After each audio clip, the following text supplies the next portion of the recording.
आप सभी को जय मसीह की। परमेश्वर का मैं शुक्रिया करता हूँ। प्रभु ने जो समय हमारे जीवन में दिया। प्रियो, मेरे साथ पढ़ेंगे अय्यूब की पुस्तक 14 अध्याय उसका 7 पद को पढ़ेंगे।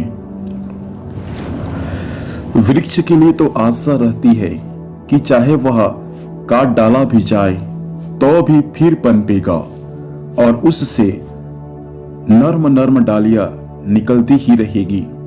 चाहे उसकी जड़ भूमि में पुरानी भी हो जाए और उसका ठूठ मिट्टी में भी सूख जाए।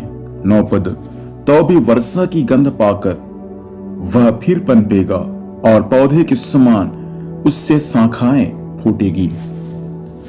परमेश्वर पिता इन वचनों के द्वारा हम सबको आशीर्वाद दे।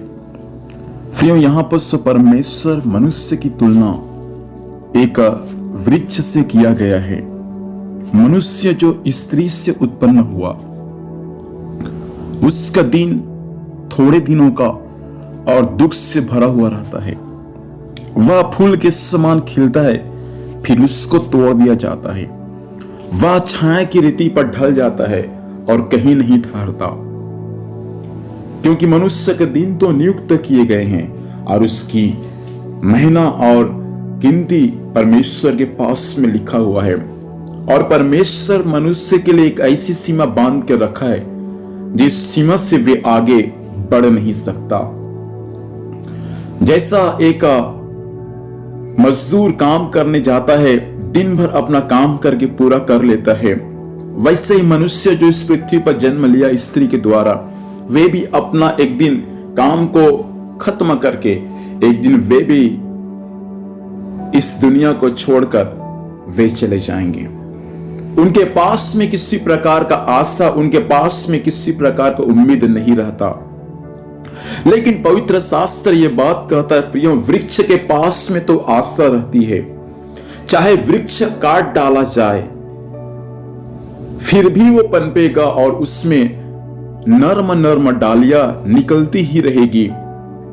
चाहे उसकी जड़ भूमि में पुरानी भी हो जाए तो भी उसका ठूठ मिट्टी से सूख भी जाए, फिर भी वर्षा की गंध पाकर फिर से वे पौधे के समान शाखा फूट निकलेगा। ये का वृक्ष का स्वभाव है।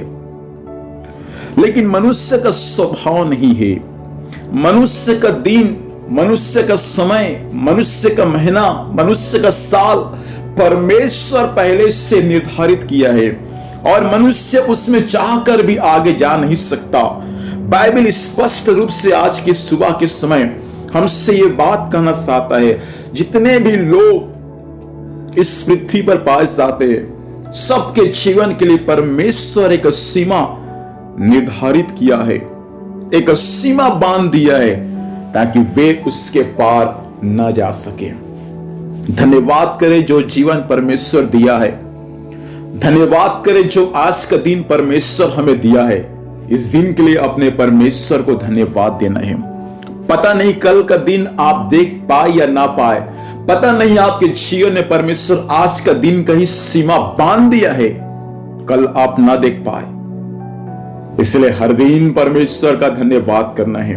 मैं परमेश्वर का धन्यवाद हर दिन देता हूं कि परमेश्वर ने मुझे रात को संभाला और इस दिन को दिखाया।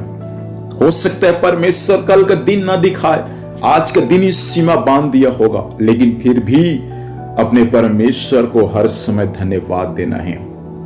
हर समय प्रभु ने जो दिन दिया उसमें आनंदित रहने की आवश्यकता है। जीवन आपका नहीं है, जीवन जिसने दिया उसका है।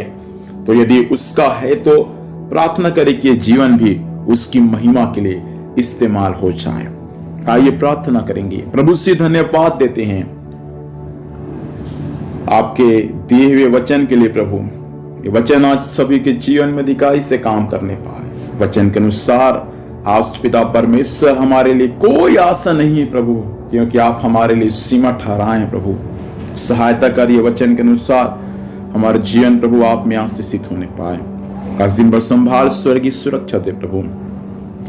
जहां भी जाते हैं जाने आने में सहायता करना, हर कार्य यीशु के नाम में सफल होने पाए। धन्यवाद, आपने ऐसा ही कर दिया है।